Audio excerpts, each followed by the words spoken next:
Newton's formula for mirror एक और important formula है जो मिरर में फॉलो होता है, काफ़ी काम का है क्वेश्चंस के लिए, समझें उसको।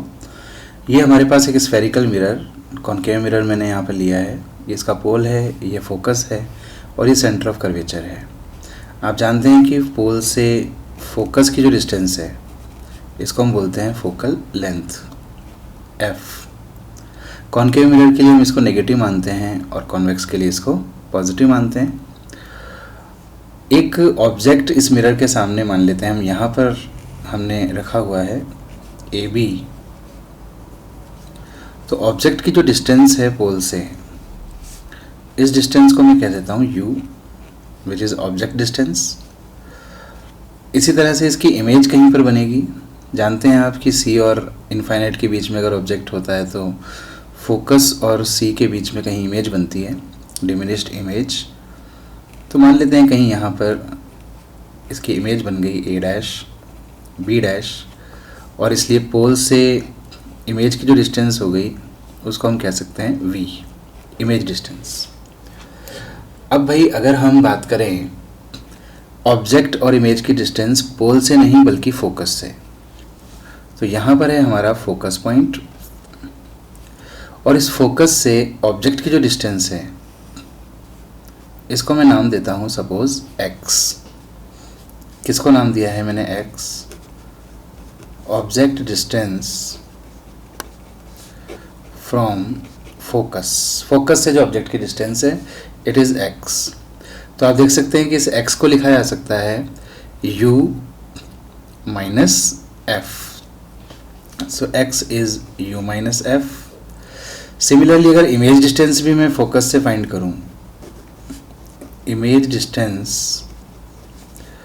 फ्रॉम फोकस, ये रही हमारी इमेज, और फोकस से इसकी डिस्टेंस को मैं एक नया नाम दे रहा हूँ y, और इस y को लिखा जा सकता है, आप देख सकते हैं v minus f. So this is y equals to v minus f.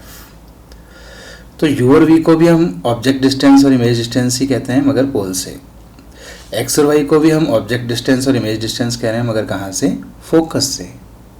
तो अगर मैं x और y का मल्टीप्लिकेशन यहाँ पर कैलकुलेट करूँ कि x इंटू वाई क्या आएगा, x into y, so that will be u minus f into v minus f. Solve कर लें आगे, तो x into y equals to, ये हो जाएगा u v minus u f minus v f plus f square.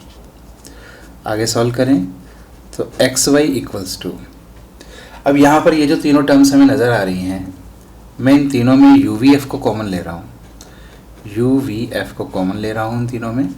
तो आप समझते हैं कि यहाँ से बच जाएगा 1/f, यहाँ से बचेगा 1/v विद नेगेटिव साइन, यहाँ से बचेगा माइनस का 1/u, और एक अलग टर्म हमारे पास बची हुई है एफ स्क्वायर। तो भी आप इस टर्म को ध्यान से देखें अगर, तो आप समझ सकते हैं कि इसकी वैल्यू 0 हो जाएगी, क्योंकि 1/v प्लस 1/u जो होता है वो 1/f के इक्वल होता है। सो 1/f जो है वो इन दोनों से कैंसिल हो जाएगा और इसका सम जो है वो 0 आ जाएगा, मिरर फॉर्मूले से हम जानते हैं। तो हमारे पास ये टर्म जो है वो 0 हो जाएगी और हमें मिल जाएगा f square is equals to x y, और अगर दोनों तरफ अंडर रूट ले लें हम तो f equals to under root x y. This formula is a relation between focal length and object and image distance from focus, and it is known as Newton's formula for mirror। तो इसको भी ध्यान रखेंगे हम, कई problems में इसको use करेंगे, तो आप इसको मेमोराइज कर लें।